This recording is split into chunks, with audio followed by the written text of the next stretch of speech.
rehabilitación de pacientes post-COVID del CEMAR-2, que justamente se encuentra en el barrio de Barracas, en la Villa 2124, en un barrio vulnerado, que es la Villa Zabaleta, la famosa Villa Zabaleta. Pasamos, si querés, a la próxima. Digamos, el marco de nuestra actividad nació a partir de lo que es de público conocimiento, que es la pandemia de coronavirus y el operativo Detectar, que surgió aproximadamente a mediados de mayo del año pasado, de 2020, para la detección temprana de los casos sospechosos y el seguimiento de los contactos estrechos de pacientes confirmados para COVID, como así también el aislamiento de los casos positivos en hotel o en hospital según corresponda su clasificación clínica, ¿no? En pacientes leves, moderados o severos. La próxima, Juli. Bueno, el objetivo general del grupo, y que es lo que nos planteamos desde el primer día, desde el CEMAR-2, es la rehabilitación de pacientes que hayan atravesado la infección justamente por COVID-19 y que hayan presentado alguna secuela asociada a dicha infección, ¿sí? Este paciente pudo haber estado internado tanto en terapia intensiva, es decir, haber sido un paciente grave, en sala general, es decir, que pudo haber sido un paciente moderado, o en aislamiento ya sea extrahospitalario, como puede ser el hotel o el domicilio. Hay muchos pacientes que se niegan a dejar sus domicilios justamente por las características del barrio, por el tema de usurpaciones, de robos, y que, digamos, prefieren hacer o han preferido hacer el aislamiento en su domicilio durante 10 días. La próxima, Juli. Bueno, iba a hablar acá un poco de las secuelas más frecuentes, pero quería también, digamos, marcar cómo era el circuito de derivación de pacientes al CEMAR, que pueden ser, digamos, agendados directamente desde los CESACs del barrio, que son el 1, el 8, el 30 y el 35. Tenemos 4 CESACs en el barrio. El paciente, una vez dado de alta del hospital o del externado del hotel y que considere que, bueno, tiene alguna secuela asociada, consulta con el médico del CESAC y a través de la turnera del gobierno de la Ciudad de Buenos Aires se le asigna directamente un paciente, un turno con nosotros, justamente para evaluarlo y ver si califica para entrar al grupo de rehabilitación. De la misma manera, los hospitales Muñiz, Pena y Argerich también pueden derivarnos pacientes, no a través de la turnera, porque todavía no está muy aceitado, pero sí, digamos, a través de una nota o una nota derivada del CESAC del barrio, y a partir de ahí se le asigna el turno, ¿sí? Con respecto a las secuelas más frecuentes, bueno, esto es medio como un pantallazo general.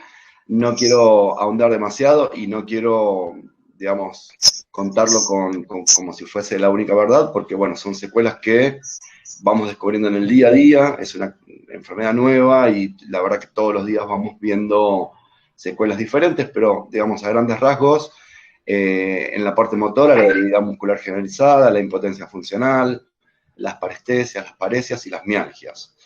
En general, esto es lo que más frecuentemente hemos visto en estos meses de trabajo. A nivel respiratorio, fonatorio y deglutorio, la disnea crónica, la tos persistente, los trastornos de la deglución y de la fonación, sobre todo en pacientes que estuvieron con intubación orotraqueal o, bueno, respirados con RM prolongada y este tipo de cosas. A nivel neurocognitivo y a nivel habilidades lingüísticas también, trastornos de la concentración, de la atención y de la memoria, algunas alteraciones del razonamiento, planificación y coordinación de movimientos y orden simples, como así también las alteraciones del lenguaje, del habla, tanto en la comprensión como en la producción de palabras. Esto lo hemos visto en varios pacientes y es lo que muchas veces, no sé si tantas, pero pueden haber leído como la famosa tormenta mental del paciente post-COVID. Digamos, es todo un capítulo aparte y que me parece que tiene un largo tiempo para ser escrito todavía. Y a nivel psicológico, bueno, los pacientes, muchos quedan con ansiedad, con depresión, con trastornos del sueño, con ataques de pánico y con trastornos relacionados. La próxima, Juli. Bueno, el equipo de trabajo, nuestro equipo de trabajo, básicamente es interdisciplinario y está formado por, bueno, médicos, kinesiólogos, fonoaudióloga, que es Mariela, terapista ocupacional y trabajo social. Con el apoyo de las disciplinas de apoyo con las cuales contamos en el CEMAR 2, que si bien es un centro nivel 2, funciona con la lógica de la atención primaria de la salud. Es decir, tenemos todas las especialidades en el CEMAR 2, o la mayoría, entonces tenemos psicología, neumonología, neurología, psiquiatría, cirugía, dermato, ¿sí? Y bueno, tenemos otras que, bueno, no vienen al caso, pero hay cirugía, hay ginecología, hay ecografía, ecodoppler, digamos, tenemos todas las especialidades, funcionamos como si fuésemos el punto intermedio entre el primer nivel de atención y el área programática, que es el área del Hospital Pena. La próxima, Juli. Bueno, vamos a presentar ahora el caso de un paciente que por razones obvias no queremos utilizar el nombre completo. En este caso es el paciente B. Es un paciente de 51 años, con antecedentes de tabaquismo importante, pero que no activo al momento, sin otros antecedentes clínicos de jerarquía. Trabajaba hasta antes de estar afectado por el COVID en la construcción, como obrero de la construcción. Él presenta un PCR positivo para COVID el día 2 de junio del año pasado, por lo cual fue internado en terapia intensiva en el Hospital Muñiz, y estuvo en asistencia respiratoria prolongada durante 8 semanas, con el destete del respirador bastante dificultoso, digamos, les costó bastante. En el transcurso de la internación presentó múltiples intercurrencias infecciosas, el diagnóstico es una neumonía grave por COVID, certificada por la tomografía, una bacteriemia también presentó por Serratia, y candiduria con múltiples esquemas antibióticos de amplio espectro, también en el transcurso de la internación. Al momento de la consulta se presentaba con escaras a nivel sacro y talar derecho, que estaban en ese momento en seguimiento por cirugía plástica de la SARIP del Muñiz. Digamos, ya había empezado el proceso de tratamiento de esas escaras, y vino con tratamiento farmacológico, con quetiapina 25 miligramos cada 8 horas, lorazepam 2 miligramos y medio cada 12 horas, y pregabalina 50 miligramos cada 12 horas en el contexto del tratamiento del dolor. La quetiapina la tenía por unos episodios de delirium, que los voy a contar ahora en un ratito. Bueno, fue externado el día 18 de septiembre del Hospital Muñiz y ingresa a nuestro grupo de rehabilitación, el REAPS, el día 22, o sea que fue relativamente rápido, pasar muy poco tiempo desde la externación hasta que lo ingresamos nosotros. La próxima, Juli. Al examen físico, bueno, se presentaba lúcido, vigil, reactivo, orientado globalmente, con una plejía 5 en 5 en miembro superior izquierdo y 3 en 5 en miembro superior derecho. También tenía parestesias en miembro superior izquierdo y en ambos miembros inferiores a nivel bilateral. Deambulaba con la ayuda del andador y presentaba episodios aislados compatibles con delirium. Esto era un poco lo que comentaba antes, que él identifica como muy confusos y muy angustiantes, sobre todo para él y la familia, ¿sí?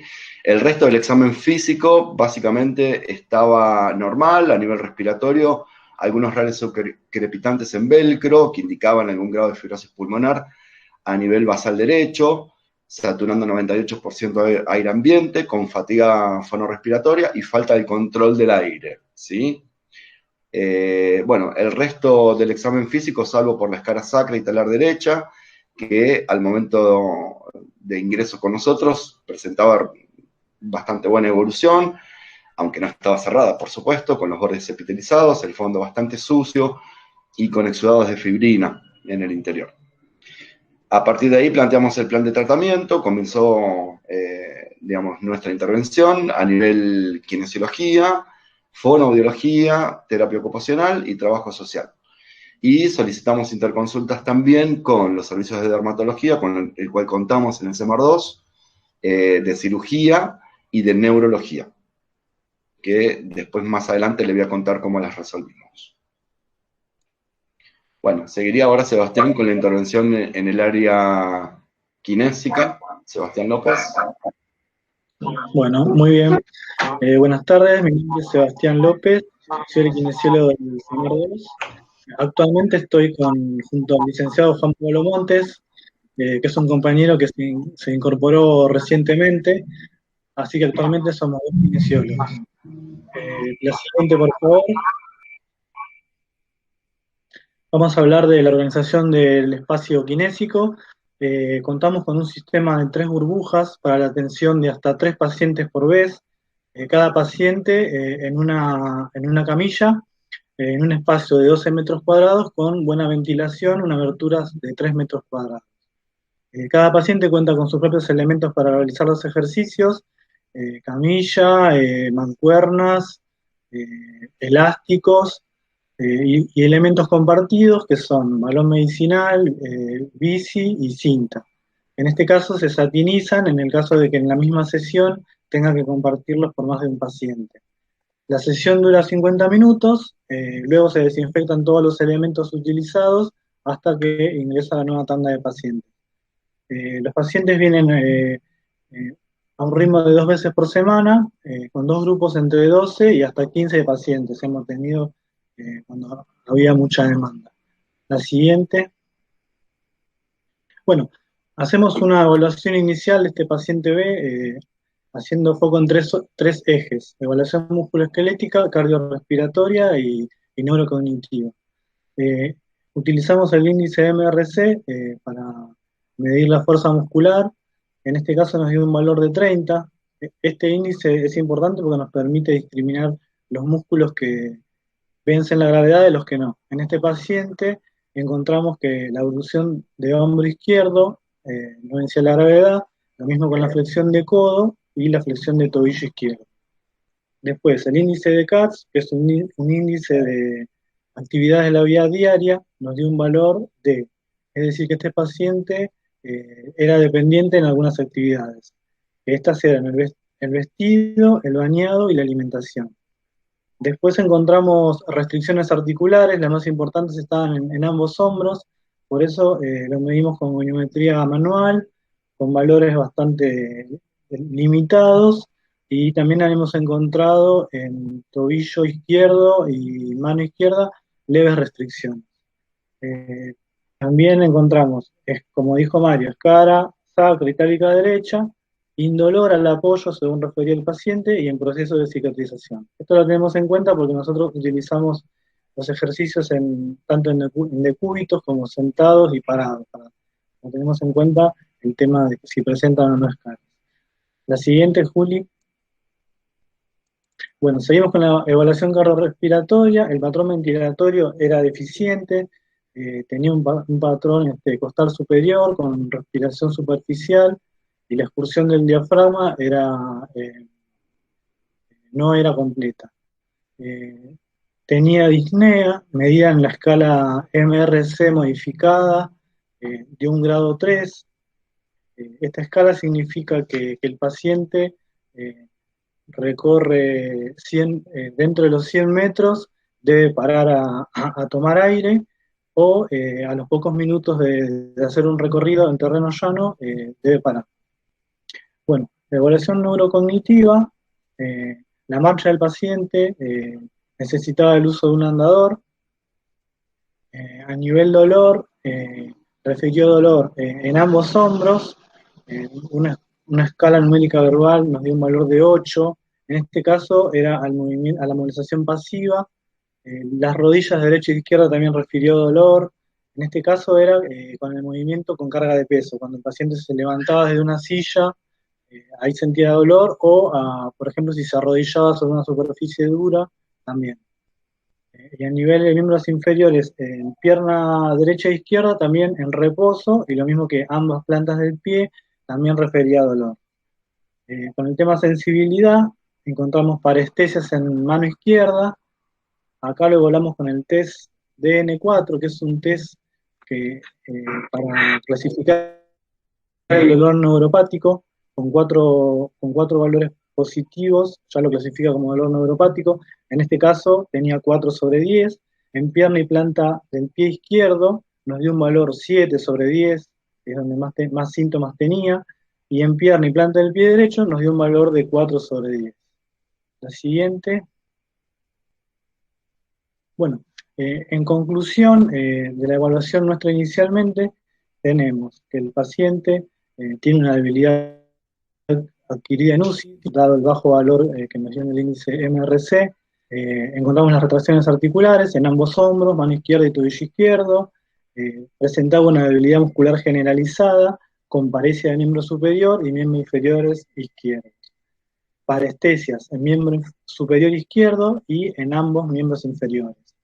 También presentaba dolor en reposo en miembros inferiores, al movimiento en miembros superiores y con carga de peso en miembros inferiores. El patrón ventilatorio estaba deficiente, un disnea grado 3 en esta escala y la marcha asistida con andador. Con este panorama planteamos objetivos generales. Estos son incrementar la movilidad articular, incrementar la fuerza y la resistencia muscular, incrementar la capacidad aeróbica, mejorar la marcha y el equilibrio y promover la adherencia al tratamiento. Estos tratamientos son largos, entonces al paciente hay que facilitarle que el paciente pueda tener una adherencia al tratamiento, ¿no? Bueno, armamos un plan de ejercicios para rehabilitar. En este caso, lo armamos por bloques, o sea, de acuerdo a lo que el paciente necesita, elegimos los bloques de ejercicios que el paciente va a hacer. En este caso arrancamos con un bloque de movilidad calistenia, cuyos objetivos son la entrada en calor, mejorar la movilidad de los miembros y aumentar el tono muscular. Este es un bloque de inicio.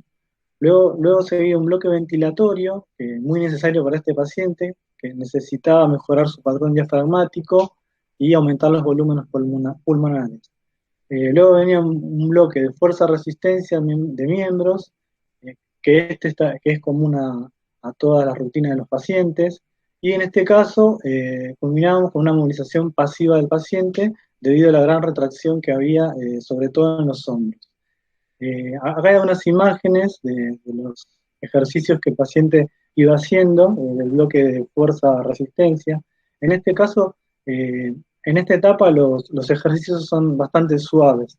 Lo dosificamos con la escala de Borg, de la disnea, que refiere la percepción del esfuerzo físico del paciente. En este caso, nos manejamos con los valores de 1 a 3, que sería de una dificultad muy ligera a ligera, que son los valores de 1 a 3. Y la idea acá es que el paciente realice los ejercicios de forma más bien analítica, trabajando grandes grupos musculares, haciendo foco en aprender primero los ejercicios y ejecutarlos correctamente. O sea que va de menor a mayor. También en esta parte, donde después de nosotros realizar la evaluación por cada servicio, empezamos a interactuar con los compañeros para ver, primero escuchar la mirada de nuestros compañeros, cómo vieron al paciente, y en base a eso hacer intercambios, ¿no? Porque podemos tener algunos objetivos comunes, por ejemplo, la movilidad de miembro superior, también es interés de terapia ocupacional, y en ese caso vemos una mirada que vaya en la misma dirección, ¿no? Lo mismo los volúmenes pulmonares, en esta parte es de interés fonobiológico, y también hemos charlado bastante cómo encarar esta rehabilitación para que el paciente vaya en una misma dirección con los mismos objetivos. Bueno, otra cosa que quiero aclarar de esto es que los bloques se van moviendo, no son estáticos, digamos que los ejercicios se pueden modificar, incluir, cambiar, según los objetivos que busquemos y según vaya evolucionando el paciente. La siguiente, Juli. Bueno, estos son videitos cortitos de algunos trabajos que fue haciendo el paciente. En este caso son los de mano. Acá está haciendo una resistencia para muñeca. Acá arriba a la izquierda, está trabajando lo que es los dedos, que tenía mucha rigidez, con movilidad y una leve resistencia. Después los de abajo son también para lograr fuerza en las manos, y el de abajo de la derecha es para movilidad de muñeca, y de todo miembro superior también. Todos son ejercicios asistidos en general, con algunos elementos para facilitarle la rehabilitación. Bueno, esta es una nueva evaluación hecha a medio término, más o menos mediados de noviembre estaría esta evaluación, donde, bueno, resumidamente vemos mejoría del ROM de todas las articulaciones que fue trabajando, hubo una mejoría en la explosión diafragmática, la fuerza también, hubo un incremento en general de los dos miembros, el tobillo izquierdo logró vencer la gravedad, miembro superior, del lado derecho hubo un incremento de la fuerza, miembro superior izquierdo, en hombro tenemos que no vence la gravedad en abducción y flexión, y en extensión sí tiene movilidad en contra de la gravedad. A nivel de codo, en extensión sí tiene movilidad en contra de la gravedad, pero no en flexión. Y a nivel muñeca sí vence la gravedad tanto en extensión como en flexión. En la mano logra cerrar el puño. De la mirada cardiorrespiratoria hay una mejoría en la mecánica ventilatoria con mejor expulsión del diafragma, continúa con disnea de esfuerzo, y en la parte neurocognitiva ya el mayor logro fue dejar el andador, se sentía con más fuerza en los miembros inferiores, el tobillo izquierdo logró mayor excursión de movilidad y fuerza, y logró dejar el andador, y continuaba con dolor y parestesia. Siguiente. Hay algunas imágenes de lo que sigue de su rehabilitación, en este caso para el miembro superior izquierdo. Acá es un trabajo con bastón asistido. Acá tenemos una polioterapia que implementamos para que trabaje en plano indiferente, porque él el rozamiento no lograba completar el ROM, y con la polioterapia lográbamos eliminar el rozamiento para que él pueda comenzar el movimiento. Este de acá a la punta está trabajando la extensión de codo con la flexión a favor de la gravedad, digamos, a favor de la gravedad y controlando el movimiento, ¿no? ¿Quedaba alguno más? También trabajo con elásticos, ¿no? Acá está trabajando la aducción, con control del movimiento opuesto, lo mismo acá, la extensión de hombro. Bueno, lo que hablábamos antes, hacemos reajustes de los planes de tratamiento, el bloque ventilatorio se discontinúa porque ya está mucho mejor, ya, ese tiempo lo aprovechamos para agregar otras actividades como un bloque de flexibilidad, y importante esto, el bloque aeróbico. El paciente ya empieza a entrenar específicamente la parte aeróbica.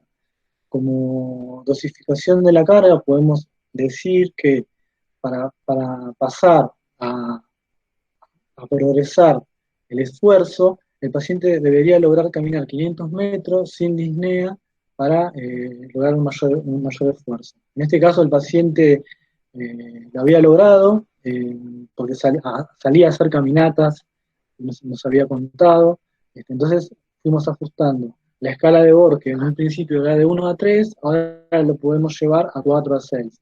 Esto significa que la percepción del esfuerzo es de moderado a algo pesado, y pesado es al nivel 6. Otra forma de monitorizar el esfuerzo del paciente es a través de la frecuencia cardíaca. Calculamos la frecuencia cardíaca máxima teórica, que es 220 menos la edad, y de ese valor sacamos el porcentaje de entre 50 y 60% para trabajar con esa frecuencia cardíaca objetiva. Nosotros tenemos para el trabajo aeróbico bicicleta fija y cinta caminadora. La bicicleta la podemos ajustar con carga y tiempo, y la cinta caminadora podemos hacer un ajuste de velocidad entre 1,5 a 5 kilómetros para la modalidad caminata, o por tiempo. Para los ejercicios de flexibilidad hacemos estiramientos de 1 a 4 repeticiones, 10 a 30 segundos. Y para los de fuerza-resistencia pasamos de los movimientos analíticos a funcionales. Esto quiere decir que El paciente combina ejercicio con movilidad de miembros superiores, inferiores, de forma simétrica, asimétrica, con mayor control de tronco y mayor coordinación de movimiento. La siguiente. Bueno, acá es una comparación de la evaluación inicial en septiembre de 2020 a una evaluación actual, más o menos cercana a esta fecha. Bueno, vemos que el índice MRC aumentó, si bien no llegó al valor 48, que sería un valor mínimo, pero con todos los músculos venciendo la gravedad, logró una gran mejoría.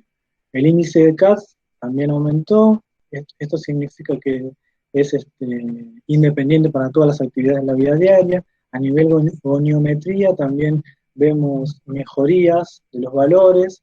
En el hombro izquierdo, la abducción todavía queda un poco limitada. En este caso hay una disociación escapulohumeral deficiente que hace que no mejore este valor. En el hombro derecho también logramos mejorar los valores para que sea funcional, pero todavía está limitado. Las escaras han cicatrizado, el patrón ventilatorio mejoró, estaba bueno, el grado de disnea pasamos de grado 3 a grado 1. Este grado en la escala significa que hay un agitamiento eh, realizando una caminata deprisa o con una leve pendiente ascendente. Bueno, la marcha mejoró, una marcha sin ayudas técnicas. A nivel dolor, sigue presente en los mismos lugares, en los hombros, en las rodillas, en las piernas, pero en este caso han disminuido casi un 50% de la intensidad de los mismos. La siguiente, bueno, la sensibilidad. La sensibilidad se mantuvo, los síntomas se mantuvieron tanto inicial como final, 4 de 10, en este caso también 7 de 10, y en pierna y pie derecho teníamos 4 y actualmente refiere solo 2. O sea, hay una remisión de síntomas.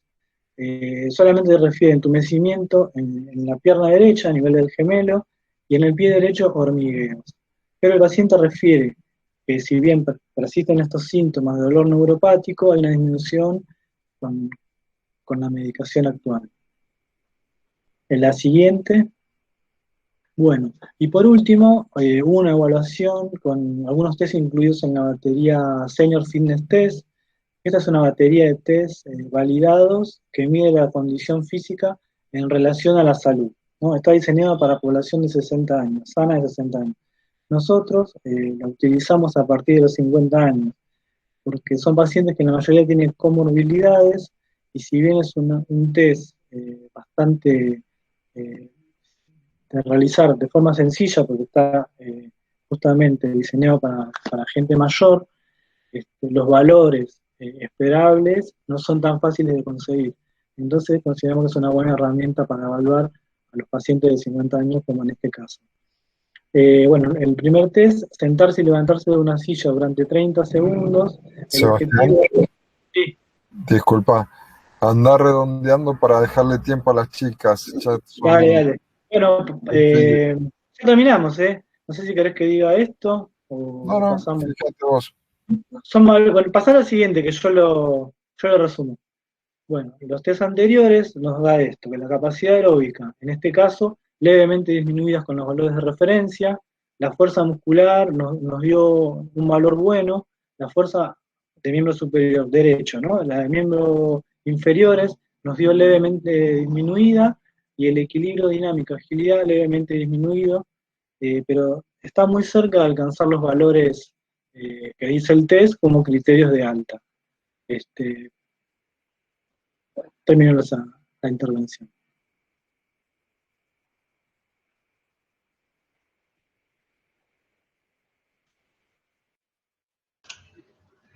Mariela, ¿estás por ahí? Hola, ¿me escuchan? Hola, te escuchamos. Bueno, para que pongo el audio bien.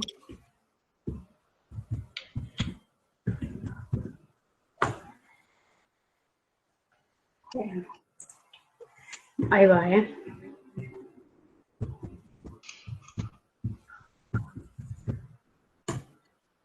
Bueno, sí, Juli, adelante. Soy la licenciada Mariela Piñeiro y trabajo en equipo con compañeros y les quería hablar un poco, retomando lo que habíamos hablado el año pasado, en relación a las áreas fonoaudiológicas y las secuelas que nosotros podemos tratar de los pacientes luego de la internación en UTI. Bueno, como veníamos diciendo desde el año pasado, un paciente que permanece internado mucho tiempo, un tiempo considerable en la UTI, puede presentar lo que se denomina síndrome post-terapia intensiva, que esto conlleva dejar secuelas neuromusculares, o sea, las polineuropatías, secuelas neurocognitivas y del lenguaje, trastornos respiratorios, deglutorios, fonatorios y, como decía Mario anteriormente, depresión, estrés postraumático y trastornos del sueño en líneas generales. Dentro de esto, la intervención fonoaudiológica incluye diferentes áreas de trabajo, ya que la carrera de grado en la Universidad de Buenos Aires nos habilita a trabajar en áreas diferentes y muy diversas, como los trastornos respiratorios, deglutorios, fonatorios y los trastornos lingüísticos y neurocognitivos. Juli. Bueno, en relación puntualmente a la rehabilitación fonoaudiológica y el post-COVID, nos planteamos como abordaje terapéutico, como objetivo, rehabilitar o minimizar las secuelas que permanecen luego de la internación en las funciones deglutorias, respiratorias, fonatorias, neurocognitivas y del lenguaje en los pacientes que han padecido COVID. Siempre dentro del área de la atención primaria de salud, que es algo a destacar y a diferenciar en relación a otros centros que por ahí hacen rehabilitación de otro tipo, y la rehabilitación en la atención primaria tiene algunas diferencias en relación a la rehabilitación clásica o general. En el área de la comunicación, el lenguaje, la neurocognición, lo que es la fonoaudiología, digamos, en lo que es la etapa aguda, que es lo que veníamos viendo con mis colegas de hospitales, es que trabajamos primero con un paciente lúcido, tratando de que se pueda comunicar, y lo que evaluamos es si esa comunicación es eficiente o deficiente. En el caso de que sea deficiente, si necesita comunicación alternativa aumentativa, como comunicadores, para poder facilitarles que puedan expresar sus necesidades o lo que quieran comentar sobre cualquier situación, siempre y cuando teniendo en cuenta que en este contexto de pandemia no estaba la familia asistiendo y ayudando al paciente en el pie de cama.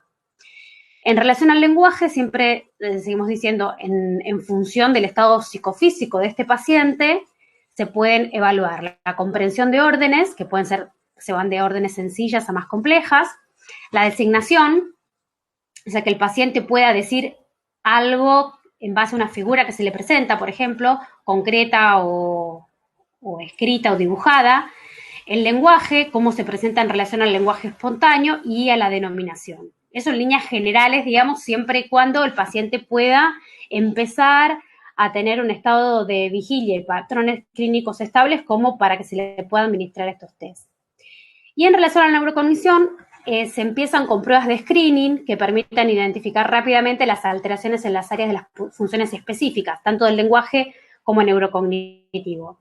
Nosotras llegamos a un acuerdo con nuestras colegas de los hospitales Argerich, Pirovano, Fernández y en ese momento Álvarez, para acordar hacer un screening con 2 test básicos, que son el ACR y el Nineco Frontal Screening y el Mini-Mental, para luego empezar a pensar a partir de esos resultados en test más profundos, tanto en el área neurocognitiva como del lenguaje. Si el paciente está lúcido, posicionado, puede empezar a comer solo y comprende las situaciones en una UTI, se le puede empezar a administrar quizás algún test que nosotros administramos en el posagudo, pero no siempre se da esa posibilidad. Entonces, nosotros lo que recibimos en realidad es un paciente de alta hospitalaria, que es un paciente que ya tiene, pasó el periodo agudo y está en el posagudo, con lo cual vamos a recibir un paciente que, como bien decía Sebas, va a requerir tratamientos que en general son largos y con otro tipo de dedicación. En el área de la disfagia específicamente, que tiene que ver con un rendimiento deglutorio adecuado para el manejo de las secreciones orales, o sea, la saliva, que el paciente pueda alimentarse y nutricionalmente esté estable y además tenga una alimentación hídrica correcta, siempre buscamos estamos siempre buscando y propiciando la eficacia y la seguridad de glutoria, sobre todo. Obviamente en UTI, sea un paciente que está con ARM prolongada o con intubación, se busca pasar de esa situación respiratoria a que el paciente pueda ser independiente tanto en el plano de glutorio, fonatorio, como del lenguaje. Siempre asegurando un buen funcionamiento de las estructuras, ¿no? Que intervienen en la fonación, en la deglución y en el habla. Lo que es primordial, digamos, en base de objetivos a nivel vida, es que pueda tragar bien, luego que pueda hablar bien, ¿sí? O sea, que si no traga bien y no respira bien, ya de ahí no vamos a avanzar. Eso es en el periodo agudo. Entonces, siempre vamos a evaluar que no existan ni penetraciones ni aspiraciones, de ser posible. Y en relación a la respiración y la fonación, lo que decíamos recién, tanto la intubación prolongada como la asistencia respiratoria mecánica prolongada puede producir muchas o varias lesiones en las cuerdas vocales. Son muy diferentes las patologías que se pueden encontrar y variadas, como los edemas, granulomas, úlceras de contacto. Podemos llegar a encontrar paresis o parálisis laringeas, estenosis, atrofias. Y los objetivos siempre, sea cual sea la patología que encontramos en cuerda vocal, es poder restablecer los patrones vocales que vayan a optimizar esa emisión de la voz para que el paciente pueda comunicarse verbalmente de forma eficiente, que es nuestro objetivo final al trabajar con la voz. En relación a la evaluación que se llevó a cabo, hoy por hoy el gold standard en la evaluación vocal es la fibrolaringoscopía y mayormente la estroboscopía laringea. Nosotros en el CEMAR no contamos con otorrinolaringólogo y tampoco podemos acceder a este tipo de evaluación. Por lo tanto, nos basamos en una evaluación clínica del paciente fonoaudiológica, que no es menor, siempre digo, ahora que está mi colega Paula, lo vuelvo a remarcar, que es muy importante la evaluación fonoaudiológica, porque nos implica un acercamiento desde otro lugar, pero para llegar al mismo diagnóstico que quizás haga el otorrino. ¿Qué hacemos? Evaluamos al paciente de forma perceptual, lo escuchamos en una voz, como una voz con la que trae, y vamos haciendo distintas tomas a medida que va avanzando el tratamiento para luego comparar la evolución de esa voz. En la evaluación perceptual se evalúan 4 parámetros. La más utilizada hoy por hoy es la GERVAS. De hecho, los países germánicos usan menos valores, son 3. Es la GRB. Pero acá podemos utilizar 5 parámetros. El grado general de la difonía, que se evalúa, se puntúa en 1, 2 y 3. Quiere decir cuán ronca es esa voz, y lo que a los vocólogos nos orienta mucho es la cantidad de aire en relación a aspereza que tenga esa voz, ¿sí? Que se denomina en inglés breath, que es aire, cuán soplosa es esa voz en relación a la aspereza que pueda tener. Después evaluamos astenia. Mariela, sí. Perdón, ¿querés pasar directamente al caso? Porque creo que no nos va a alcanzar el tiempo. No. Tenemos entonces, 11 minutos. Es que no evaluamos instrumentalmente a este paciente, que lo evaluamos perceptualmente con una escala GERVAS, un tiempo máximo de fonación, la comparación del índice S y el VHI, que me parece importante decir, que tiene que ver con qué siente el paciente en relación a su voz, que es una escala subjetiva y tiene que ver con la calidad de vida del paciente en relación a la voz. Y una consideración última, no se evalúa acústicamente al paciente, que es un análisis vocal de un anagraph que se hace, que es un espectrograma que se analiza a través de un software. O sea, yo grabo al paciente y luego a través de un software analizo esa voz.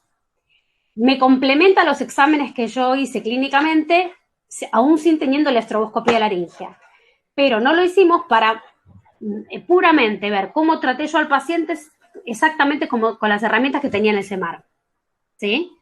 Entonces, empecé a trabajar en la primera sesión el 28/9, que lo vi por primera vez al paciente, y se realizaron 30 sesiones en total. Las sesiones fueron individuales, de 40 a 50 minutos de duración, en el consultorio del primer piso del CEMAR. Las primeras sesiones son para hacer una anamnesis y evaluación fonoaudiológica en estas áreas de la deglución, voz, respiración y lenguaje, y a partir de esas evaluaciones se priorizan objetivos a tratar. hice un screening de disfagia y realicé una evaluación clínica de la disfagia porque, de nuevo, no tenemos un gold estándar que sería un FES o una biofluoroscopía. Entonces, trabajamos de manera de evaluación clínica.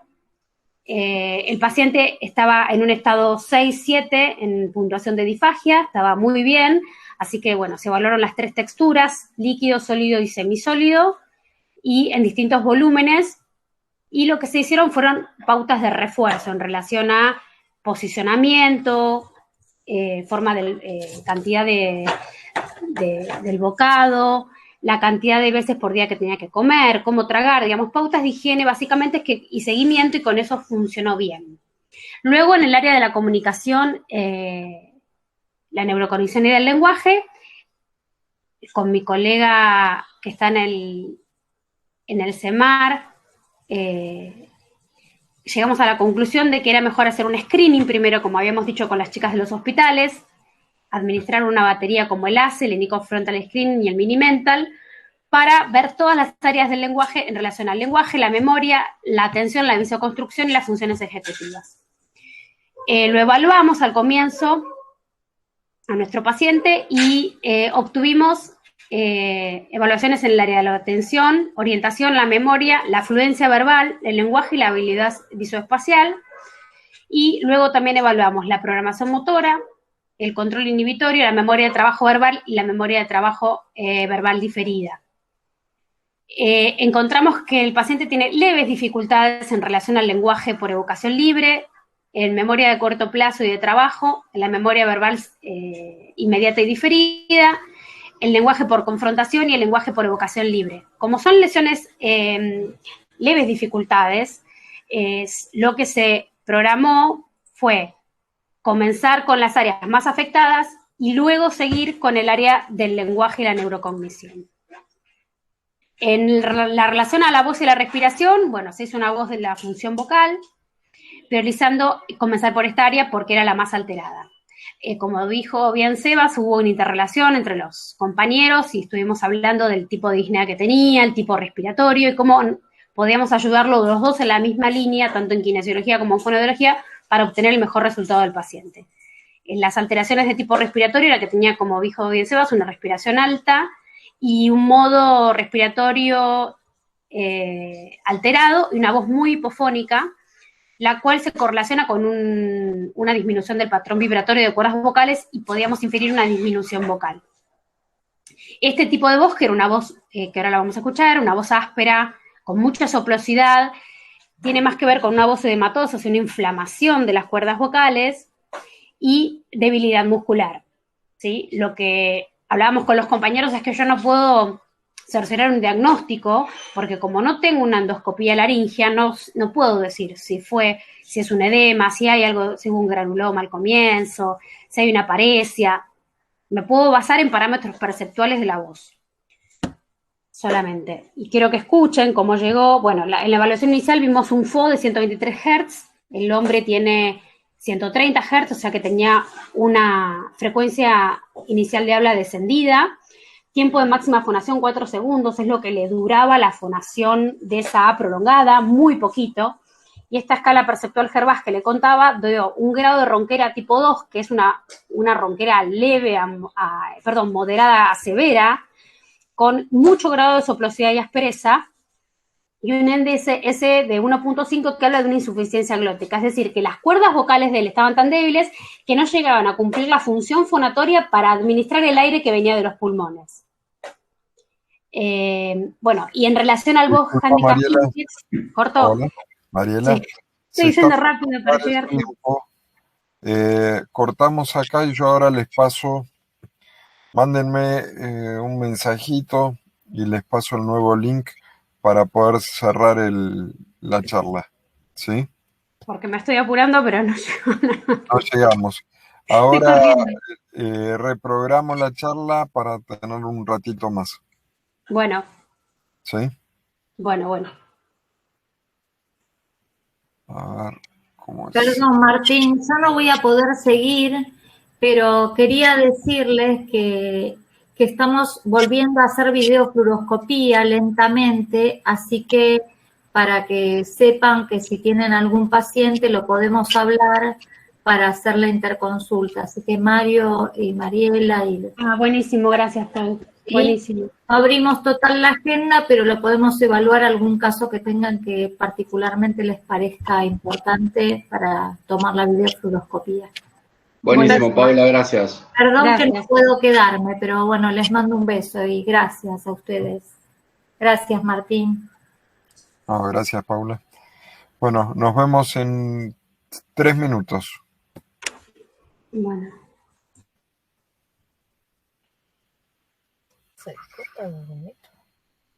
Sí.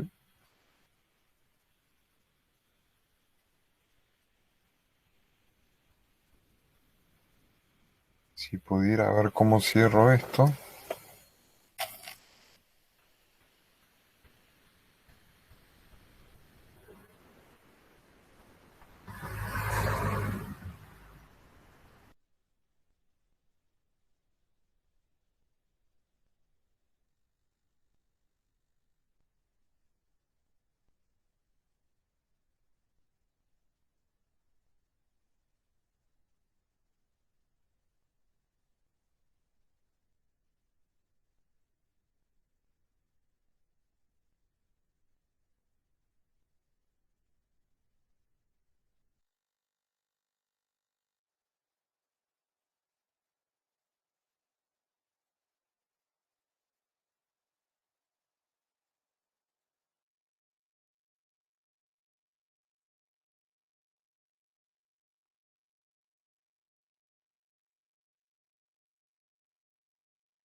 Hola, Sebas, ¿estamos bien acá?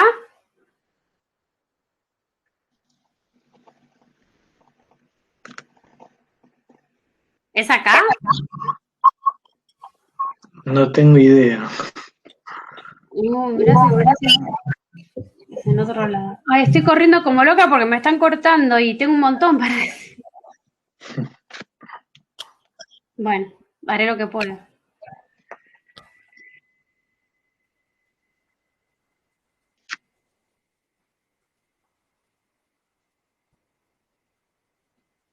Ahora sí dicen algo.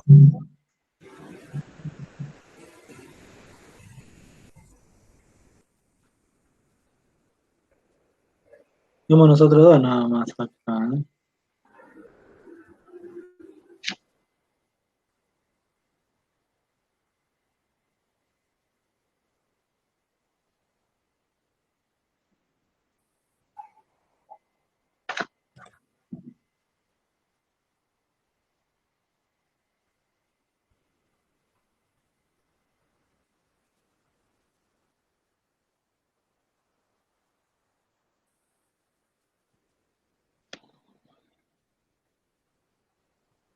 Nos tiene que tirar un link. Sí, pero acá, ¿viste en el Power? Sí.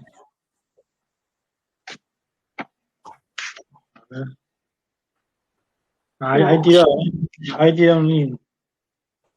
¿A dónde? BRO, PWM, ese. Entonces es otro. Salimos de acá y vuelvo a entrar. Está bien. Un segundo.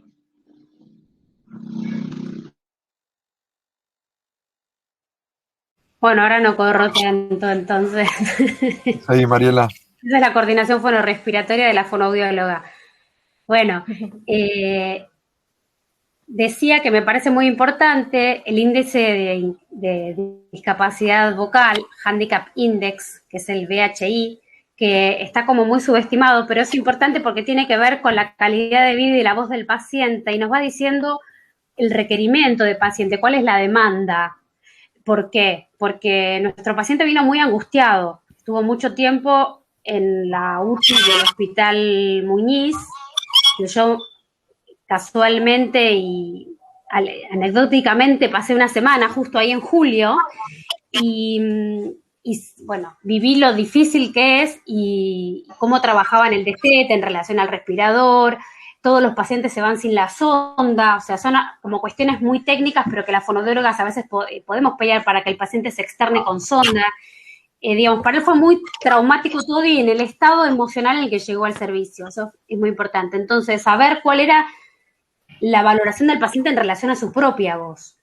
Él sentía, en una escala de 10, que es una administración más rápida, que de 30 sobre 40 su voz estaba 30 mal, digamos. Entonces a él le da una discapacidad entre moderada y severa. Si bien su voz estaba entre moderada y severa, él se sentía con una voz que no le rendía para nada, no se podía comunicar con su esposa, tenía que repetir, hacer mucho esfuerzo, sumado a la disnea y el cansancio muscular.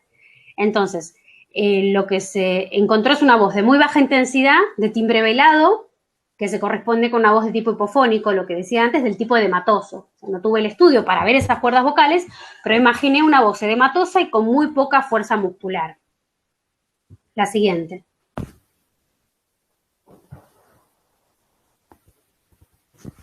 Bueno, la voz del paciente la tengo acá para que la escuchen. Es una voz típica de posintubado o posventilado o hiperventilado.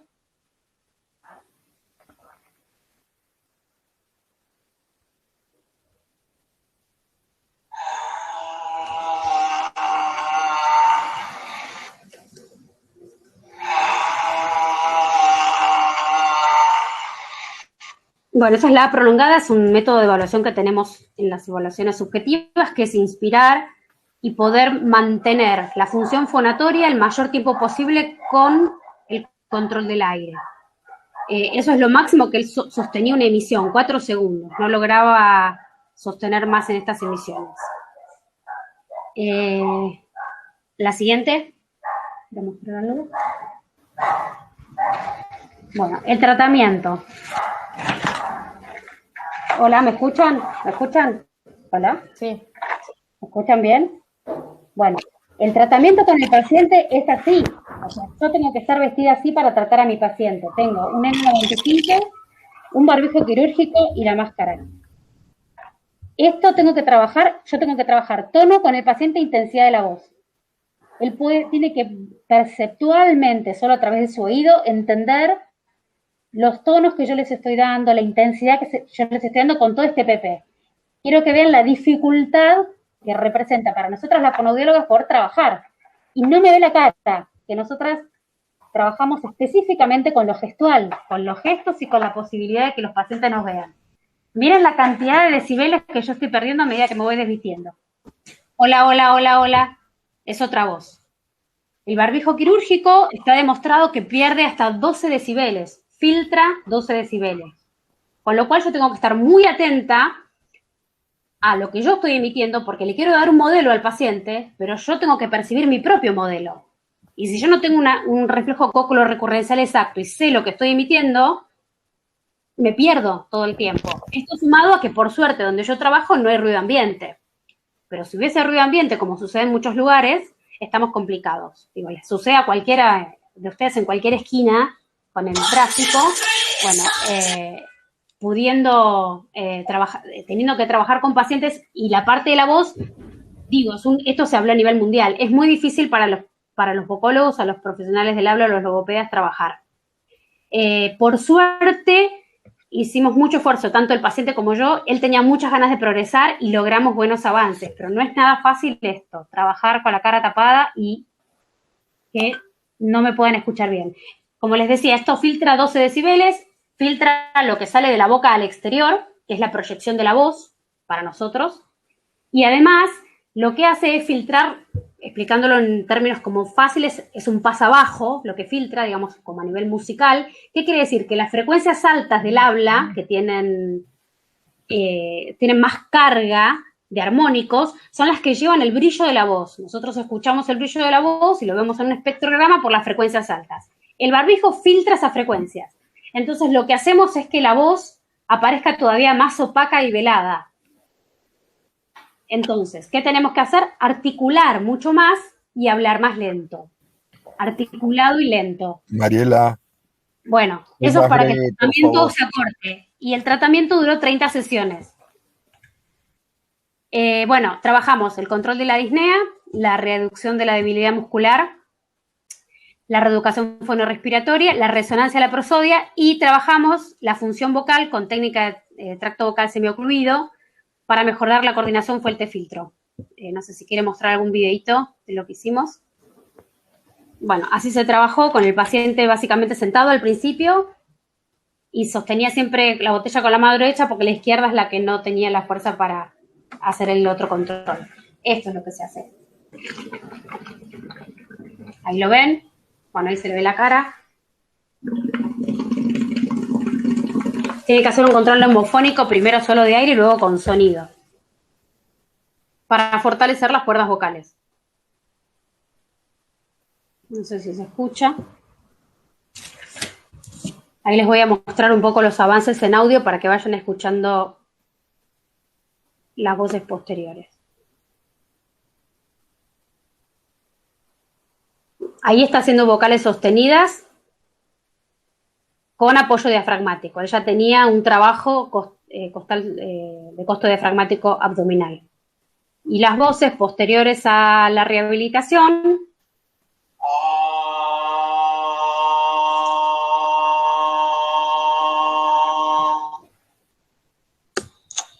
Uno, dos, tres, cuatro, 5, 6, 7, 8, 9, 10.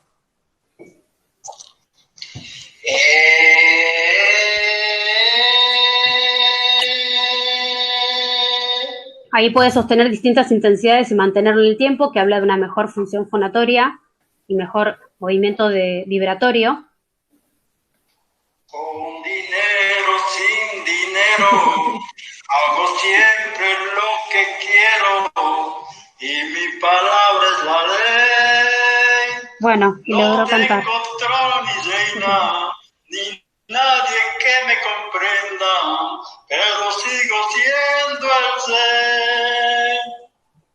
rey. Con ese estado de ánimo también se fue, o está. Logramos eso en todos estos meses de mucho trabajo. Bueno, y ahí están los valores que aumentaron y mejoraron todos. Listo, no hablo más. Tengo mucho para decir. Buenas a todos, me escuchan, ¿no? Sí, Ale. Perfecto. Breve, lo que yo puedo notar el primer día que yo ya estaba ahí, llegó en silla de ruedas, con familiares alrededor, con la mujer llorando a mares, hoy es otra persona. Bueno, siempre digo que hay que tener en cuenta dos ejes básicos dentro del área de lo social, que es el texto y el contexto. Cómo se presentan los hechos y lo que uno puede ir haciendo con el entorno. El diagnóstico presuntivo social, lo que vi es que B había decidido retirarse de la empresa donde trabajaba en febrero del 2020, buscaba mejores horizontes y ahí quedó. Cobraba la SUAP, que es como la AUH, pero a través del salario en blanco. No tiene subsidio por desempleo porque no pudo hacer el trámite debido a que le dio COVID. No tiene otros subsidios. El único ingreso es de su esposa, que trabaja en casa particular 3 horas semanales. Un poco con nuestra intervención se le pasó un listado de comedores comunitarios dentro de su barrio, que ellos son del Bajo Flores. Logra una vez por semana asistir al comedor, ayuda para hacer las comidas, las viandas, y entonces le dan alimentos a ella que puede hacer en la casa. Se siente así más cómoda, pudiendo hacer la propia comida para su familia. En cuanto a vivienda, ellos tienen el departamento que fue otorgado por el gobierno de la ciudad en estos monoblocks que se fueron haciendo en el Bajo Flores para ir reduciendo, digamos, la villa o barrios populares, con lo cual también, algo que nos dijeron mis compañeros, les dificultó muchísimo al comienzo porque ellos viven en un tercer piso por escaleras. Y era todo un mecanismo de la familia, sobrinos, que se iban turnando para llevar a este hombre que, si bien había perdido 10 kilos, no era liviano. Es un hombre grandote, de aproximadamente 1,80 m, si mal no recuerdo. No me acuerdo ahora cuál es el peso y cuál era el peso inicial. Y nos lamentamos todos no haberle sacado una foto al inicio. Pero no era fácil esa estrategia que se fue haciendo entre ellos y terminó desgastando la familia. Por cansancio, no por vínculo. Con lo cual, teniendo vivienda, no podían acceder al subsidio habitacional. La preocupación de él siempre es si se va a recuperar o no para volver a trabajar. Él plantea, y por eso a veces voy y pregunto a Sebastián, le golpeo la puerta y le digo, mira, dice de que para cuándo va a estar bien su brazo. Él era el mayor ingreso en su familia, tiene 3 hijos, de los cuales 2 ya están grandes y fuera de la casa, pero queda una hija menor. Por favor, Juli, la próxima. Se pensó tratar de que la AUH la cobre la mujer. No tenía clave social, antes se manejaba todo esto por AFIP. Descubrimos que durante la pandemia se pudo hacer todo a través del ANSES, pero había muchos inconvenientes en cuanto a tecnología. AFIP buscaba digitalmente reconocer datos faciales de las personas y demás. Después en el ANSES se pudo hacer, pero a través de el número de trámite del documento, muy difícil de ver, muy difícil de tratar de sacar una foto clara. Tanto ellos como yo no teníamos un celular digno como para poder hacerlo bien. Se pudo imprimir el formulario para que puedan hacer este traslado, que en vez de cobrarlo él, lo cobre la mujer. A la AUH falta ser llenado y presentado. Si bien en estos días la hija más chica está por cumplir los 18, ya no le correspondería a la AUH. Como es a mes vencido, el último mes se podría cobrar, pero ya estoy pensando en darle los beneficios y la información con respecto a las becas del gobierno de la ciudad de estudios, para que siga teniendo un ingreso, que ella está, la hija menor, en 4º año ingresando, con lo cual le quedan 2 años de estudio.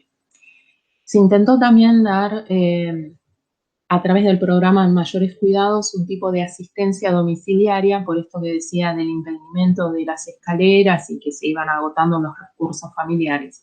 Fue denegado porque no cumplía con los requisitos. Está destinado solo a personas mayores de 65 años y absolutamente solos. No era el caso. En cuanto al entorno, la esposa manifestó estar agobiada, lo dijo varias veces, por esta situación y la prolongación del tratamiento, así que hablé con Mario, le pedí por favor si la podíamos también a ella sumar al tratamiento psicológico dentro del CEMAR.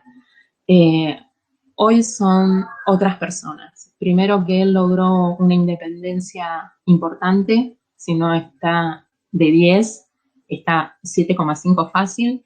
Lograron mucha información y cómo moverse dentro de las instituciones. Me parece importante también poder decir la diferencia en lo que para nosotros es cotidiano y para él extraño.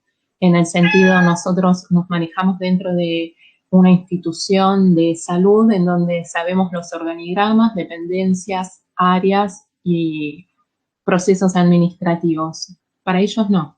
Entonces, a veces en los hospitales públicos se pierde porque no logra entender cómo era que le dijeron que tenía que llenar un papel, el sello de acá, la firma de allá, y eso un poco que lo achica.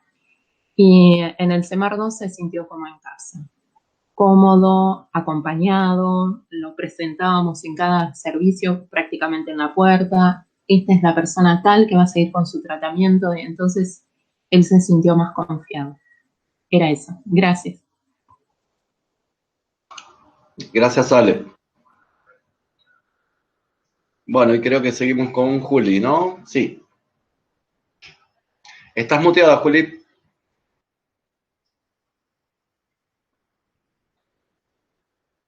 Ahí va, perdón, no podía ver si tenía el micrófono prendido o apagado. Ahora sí. Ahí va. Bien, bueno, voy brevemente. Esperen que saco los carteles que me aparecen acá. Ahí va. Bueno, es un vicio de nuestra profesión el presentarnos y explicar un poco qué hacemos. Para los que no saben, terapia ocupacional es, bueno, una profesión que trabaja siempre desde la ocupación humana. Los profesionales terapistas ocupacionales trabajan con distintos grupos etarios cuyas ocupaciones se ven afectadas por distintas situaciones, como pueden ser de estrés, de enfermedad, de discapacidad, enfermedad, en este caso el COVID, lo cual afecta el desempeño ocupacional que tienen, que son las actividades desde que arrancan el día hasta que terminen, la calidad de vida y, en base a eso, la salud integral, ¿no? Bueno, ahí están puestos, no voy a desarrollar mucho eso, pero en las generalidades en donde se incluye la terapia ocupacional. Quizás algo que está bueno decir es que desde el 2006 hay terapistas ocupacionales en los hospitales de agudos del gobierno de la Ciudad de Buenos Aires, con la función específica de prevenir las complicaciones de la internación, la rehabilitación precoz y promover la independencia de las personas. Todo esto con el objetivo final de evitar que disminuya la capacidad funcional de estas personas, que puede ser por los efectos de la internación, como vemos muchas veces en los casos de COVID, ¿no? Sobre todo aquellos que han tenido la internación en terapia intensiva, o, bueno, por el reposo prolongado en cama, ¿no? Que también es el caso de estos pacientes. Quizás las particularidades del consultorio de TO, a diferencia de los chicos, mi cargo está en el CEMAR, digamos, yo ya trabajaba ahí, y tengo el horario compartido entre el Centro de Día de Adicciones y, bueno, a raíz del COVID me permitió usar algunas de las horas de mi cargo para hacer el consultorio, propiamente dicho. Esto hace que la disponibilidad horaria que tenía yo no era la misma que tenían los chicos, sobre todo en base al año pasado, cuando se empezaba a trabajar en cohortes, entonces hacíamos una semana sí, una semana no, entonces, bueno, la atención empezó siendo primero quincenal, y después, una vez que pudimos volver a nuestro horario normal, empezó a ser semanal. Y a raíz de esto también, por la menos capacidad horaria que tengo y de absorción de pacientes, el ingreso a terapia ocupacional suele ser posterior al ingreso al resto de las disciplinas, ¿no? Para los tratamientos ahí como fono, TS y kinesiología. No voy a ahondar mucho en cómo estaba el paciente originalmente, si bien, bueno, como les decía, conmigo arranca recién el 13 de octubre, ha arrancado un poco después, porque esto ya lo explicó un poco Seba, pero bueno, la sintomatología activa con la que yo trabajo al momento de que ingresa al tratamiento es la dificultad para dormir, por las alteraciones sobre todo de la respiración, el dolor que había tanto en hombros, en rodillas durante el reposo, las parestesias, y la escara que estaba todavía presente tanto en sacro como en talones, y bueno, ¿no? La paresia del miembro superior izquierdo, que como decía Seba, es un tema que fuimos trabajando siempre en conjunto, y la limitación del ROM también, a raíz de, sobre todo del miembro superior izquierdo. Bien, en la evaluación específica de terapia ocupacional con respecto a su historia, sale, bueno, que vive con su esposa y una hija de 17 años, él tiene otro hijo, pero con el cual no convive. Previo al COVID, él no se relacionaba con instituciones de salud, esto es algo que nos pasa con muchos de los pacientes, ¿no? Cuyo primer ingreso es post-COVID y generalmente después de haber estado, bueno, en situaciones bastante complejas, entonces son acercamientos difíciles y que lleva también a mucha angustia, ¿no? Y al no saber manejarse justamente en este tipo de instituciones. Él tiene secundario incompleto, el trabajo, como dijo Ale recién, él trabajaba en construcción, él estaba en blanco, pero como justo había dejado de trabajar, se quedó sin poder hacerlo, sobre todo por sus secuelas, ¿no? Físicas después de la internación. Y como tiempo libre, él jugaba todas las semanas al pádel con amigos. Era algo que para él era muy significativo y que remarcaba mucho, porque en su cotidiano él trabajaba todos los días, muchas horas, y el fin de semana lo usaba para estar con sus amigos. Entonces, algo con lo que se encontró a raíz de bueno, las secuelas que le dejó esta enfermedad, es de repente empezar a pasar también mucho tiempo en casa, con todo lo que eso implica, poder vincularse de otra manera con su familia, y no solamente desde lo cotidiano, sino desde un nivel de dependencia, ¿no?, de ellos. En cuanto al diagnóstico, lo que vi cuando empezó el tratamiento es que él era asistido por su esposa en todas sus actividades de la vida diaria: baño, ducha, vestido, alimentación, la movilidad, salvo las de higiene personal que hacía de manera independiente, pero él era asistido, por ejemplo, hasta poder levantarse del inodoro para el momento de ir al baño, ¿no? Y bueno, y también era totalmente asistido por su esposa en la actividad de ducha, el vestido, entonces era algo que él lo marcaba como algo importante para él, el poder trabajar esto. Las actividades de descanso y de sueño, trabajo, tiempo libre y participación social estaban muy limitadas por la sintomatología, específicamente por el dolor y las molestias que a él le generaban la escara sacra, que le supuraba cada vez que hacía algún tipo de esfuerzo físico. Entonces esto realmente para él era muy limitante porque esas secreciones pasaban el pantalón y, bueno, era algo que a él no le resultaba agradable y que limitaba mucho el que pueda salir aún afuera, ¿no?, en el cual no estuviera su esposa para poder asistirlo en este sentido. Tenían un auto particular, pero como su esposa no lo manejaba, empezaron a depender totalmente de otro tipo de traslados. En un principio era por un remis amigo. Como vivía en un tercer piso por escalera, salía solamente de su casa para poder venir en este remis particular a la rehabilitación, para lo cual una sobrina y el hijo de su esposa, que eran los más grandes, eran quienes le asistían para poder bajar las escaleras. Entonces implicaba toda una logística, ¿no?, el poder asistir 2 o 3 veces por semana al CEMAR. Caminaba con andador, supervisado por su esposa, por más que él pudiera hacerlo, que no necesitara asistencia propiamente dicha para la marcha, y era entonces asistido por su esposa o por su hija para poder hacer los traslados tanto fuera como también dentro del hogar. En un primer momento era supervisado en toda instancia de movilidad. Entonces, en base a esto, los objetivos de tratamiento a nivel general fueron poder favorecer la independencia en el desempeño ocupacional, el fortalecimiento del miembro superior izquierdo, el cierre de puño y las pinzas, favorecer el alivio no farmacológico de síntomas y promover la participación en actividades significativas. En base a estos objetivos generales, iban siendo charlados con el paciente para ver por dónde quería arrancar, ¿no? En el caso de él, fue poder empezar por la independencia en sus actividades, más allá del objetivo siempre presente, como decían los chicos antes, de poder volver a trabajar. Bueno, se empezó el 13 de octubre, fueron 16 sesiones. Una de las cosas con las que se empezó trabajando en base a este delirium, ¿no?, que él presentó en terapia intensiva, fue poder explicarle de qué se trataba estos trastornos y poder naturalizarlos, ¿no?, que no es algo que le pasaba solamente a él, sino que era algo muy común, lo cual lo llevaba, bueno, a poder comprender qué era lo que le estaba pasando. Esto fue constante en todo el tratamiento, el poder explicarle de qué se trataba su sintomatología, que no era particular de él, y entonces en base a eso que él puede entender y repensar, digamos, su tratamiento, ¿no? Se trabajaron al principio con las pautas de conservación de la energía, sobre todo a nivel azudisnea.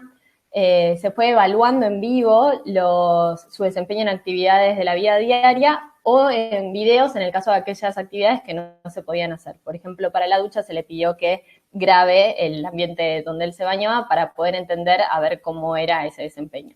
En cambio, las actividades de vestido y movilidad funcional sí las evaluábamos ahí in situ en el consultorio. En cuanto al tratamiento, se trabajó con técnicas de vestido para poder vestir el tren superior e inferior, sobre todo teniendo en cuenta la paresia, los cambios de posición en cama, esto sobre todo para poder disminuir la sintomatología que le generaba tanto el dolor que tenía en miembros inferiores como también el poder liberar la zona de las escaras, ¿no?, para que le quede más cómodo.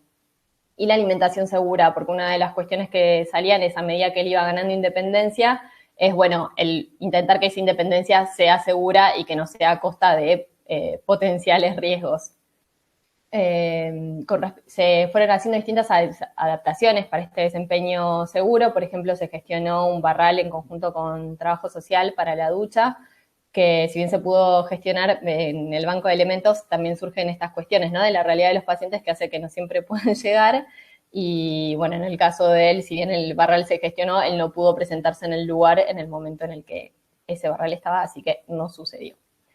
Se hizo un plan de movilidad global progresiva de miembros superiores, sobre todo del izquierdo, fortalecimiento de muñeca y de pinzas y de coordinación manual, y un plan sobre todo de continuidad del tratamiento en el hogar, ¿no? Para favorecer que eso que se trabajaba en el consultorio pueda ser factible de ser continuado en la casa. Y era algo que él cumplía, tenía muy presente y se había armado como una rutina de estos ejercicios, por lo cual también se trabajaba en intentar que esto no lo lleve a una sobrecarga. Entonces, todo el tiempo intentando buscar ese balance, ¿no? Se trabajó en asesoría con estrategias no farmacológicas para alivio de síntomas, tanto los que ya estaban presentes como las parestesias, mediante taping, elongaciones y distintos tipos de estrategias, aplicación de agentes, y también las cuestiones emergentes que iban surgiendo en el momento. Se hizo también un soporte emocional, tanto para él como para su familia, para evitar la claudicación de los cuidadores. En este sentido se trabajó en que en un principio siempre era la mujer de él, como decía Ale, que venía muy angustiada porque era quien se hacía cargo de todo el tratamiento de B. Y a partir de distintas intervenciones que fuimos haciendo como equipo, logramos que esos cuidados empiecen a ser divididos con el resto de la familia y se pueda priorizar aquellas actividades para las que necesitaba su esposa y aquellas que podían ser divididas con el resto, por ejemplo, con la hija. Es así como vimos que a los tratamientos les empezó a traer la hija, para caminar le empezó a acompañar la hija y dejaba a la esposa para aquellas actividades en las que él necesitaba que sea ella.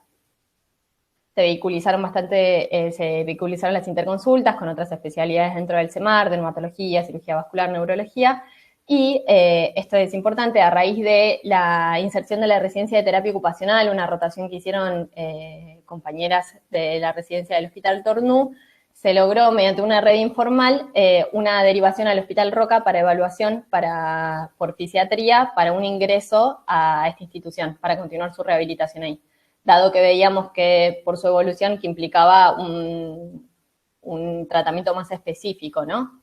Pensando en que iba a ser un tratamiento más prolongado. La derivación tuvo la evaluación por fisiatría, lo mandaron a hacer un electromiograma y a la espera de eso tiene que ser reevaluado para ver si puede ingresar o no en el servicio.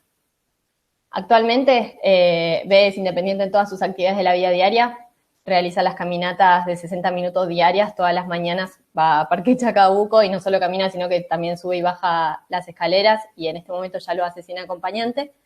Más allá de las cuestiones más quizás específicas, ya las narró mucho Sebastián, así que es más esto el destacar que continúa con las parestesias en miembro superior izquierdo. Vamos a evaluar con el electromiograma a ver un poco cuál es el motivo de eso. Pero entonces lo que hicimos ahora fue hacer una férula de folia para que pueda usar tanto en las actividades manuales como en los ejercicios, tanto los que hace durante la consulta de terapia ocupacional y de kinesiología, como también los que hace en casa, para favorecer que la muñeca quede mejor posicionada y evite un aumento de sintomatología. Bien. Mario. Bueno, gente, ahora sigo yo. Perdón que nos extendimos un poquito más de la cuenta, pero contar rápidamente cómo resolvimos la cuestión de las interconsultas, que tenemos la facilidad de que tenemos los especialistas dentro del CEMAR. Al respecto de cirugía vascular y dermatología fue un seguimiento conjunto. Se trató la escara sacra con el uso de alginato, Platzul y antibióticos, ¿sí? Con resolución total y cierre total de ambas escaras, tanto la talar como la sacra. A nivel neurológico, digamos, se pidió también una interconsulta que la neuróloga solicitó una resonancia magnética, tanto de encéfalo como de columna cervical, sin contraste, con resultado normal, y también un electromiograma con velocidad de conducción sensitiva y motora para esclarecer, digamos, si esta paresia que tiene es un diagnóstico diferencial entre una neuropatía del paciente crítico o una plexopatía braquial izquierda, ¿sí? Ese electromiograma también se lo gestionamos a través junto con Servicio Social, y se lo hizo en el día de la fecha. Va a tener el resultado en 4 días hábiles. Bueno, este fue más o menos el panorama del paciente. La verdad que recibimos un paciente en muy malas condiciones, muy adelgazado, con pérdida de masa muscular. Digamos, hoy el paciente es otro, recuperó peso, por lo menos arriba de 10 kilos. Es absolutamente autónomo en todas las actividades de la vida diaria y, por supuesto, que como dijo Julio recién, sale a caminar a Parque Chacabuco 1 hora por día, ¿sí? Como para cerrar, planteamos algunos interrogantes también respecto al trabajo, de este tipo de trabajo en el ámbito en el que lo estamos desarrollando, al respecto de los desafíos del trabajo interdisciplinario, que si bien tenemos muy buena relación, nos faltan todavía algunas otras disciplinas y aceitar las interconsultas. La lógica territorial del trabajo con este paciente, no se olviden que trabajamos en un barrio vulnerable, donde, digamos, las necesidades del paciente son otras, los requerimientos también, son pacientes con problemáticas complejas de acceso, bueno, con muchas carencias también, ¿sí? Lo importante también es la dinámica de la rehabilitación, justamente en el ámbito de la atención primaria de la salud, que es donde desenvolvemos nuestra tarea en el CEMAR. Juri, ¿querés seguir vos? Bueno, otra de las dificultades con las que nos encontramos es esta, ¿no? En el pensar redes formales en las que se gestione la derivación a otros dispositivos, sobre todo en los pacientes que estamos viendo que implican un tratamiento a más largo plazo y con otro tipo de equipamiento que en un equipo de rehabilitación armado ahora, digamos, en poco tiempo y dentro del dispositivo del CEMAR en atención primaria a veces nos queda un poco corto. Claro. Vemos también en este pensar cómo el dispositivo se inserta dentro de un barrio, cómo se exacerban, ¿no? A partir del COVID, las inequidades que ya estaban preexistentes en la población con la que trabajamos. Son y muchas, que trae también, claro, y cómo estas problemáticas complejas con las que traen los pacientes son cuestiones a trabajar también, ¿no? Que no podemos solamente pensar en una rehabilitación encuadrada desde la rehabilitación física en las áreas de cada uno, sino que también implica resolver otras cuestiones socioambientales, de vivienda, que traen este tipo de pacientes. En este sentido, poder generar la accesibilidad, ¿no? Al sistema de salud y como pensándolo desde atención primaria, muchas veces somos la puerta de entrada, ¿no? Al resto de los dispositivos. Sobre todo en base a esto, como veíamos que para muchos es la primera vez, ¿no? Es un primer acercamiento al sistema de salud. Y bueno, y como también todas estas intervenciones siempre dependen de estas redes informales en salud, ¿no? Que son muchas veces las que terminan sosteniendo los tratamientos de estas personas que están desde siempre y que muchas veces salen a resolver aquellas cuestiones que formalmente no están instaladas. No sé, Mario, si querés agregar en cuanto a la... No, por ahí el hecho de la continuidad del trabajo realizado en las ARIPS, que si bien el ámbito de intervención es muy diferente, porque uno es intrahospitalario en el segundo nivel y el nuestro es en el primer nivel, me parece que es un desafío importante, y bueno, tenemos mucho todavía para trabajar, ¿sí? Así que bueno, ese fue más o menos nuestro paciente, espero que les haya interesado. Que no los hayamos aburrido. Bueno, estamos solos igual. Estamos solos. Estamos solos, no estamos Tengo ganas de seguir trabajando, pero bueno, consten actes. Chicos, estamos solos en serio. ¿Dónde está Previliano? Sí, se fue, Javier, Martín se fue, bueno. Bueno, está grabándose la charla, nos extendimos un poco más, pero estuvo bueno, chicos. Bueno, espero que la vean y que les haya sido útil. A nosotros nos gusta el trabajo y fue muy lindo prepararlo. Sí, para nosotros también, y sobre todo trabajar con el paciente y verlo como está hoy en día, ¿no? Que viene con zapatillitas deportivas, re cheto, viene de caminar, o te cuenta que se va a ir a caminar tarde. No solo eso, hace ejercicios en el parque, con todos los aparatos. Sí. Que hay, sí, con los aparatos que hay instalados en el parque. Eso es increíble. Bueno, chicos, un placer trabajar con ustedes. Queremos continuar. Eso. Saludar a tus compañeros. Juan Pablo. Hablar. Sí, no, Ay, cuando llegué a trabajar no me conecté, perdón, llegué tarde. Bueno, gente, nos vemos mañana, todos, entonces. Nos vemos. Gracias a por todos. Hasta luego. Chao, buenas Estuvieron noches. excelentes. Han brillado. Tienes a nosotros mismos. Sí.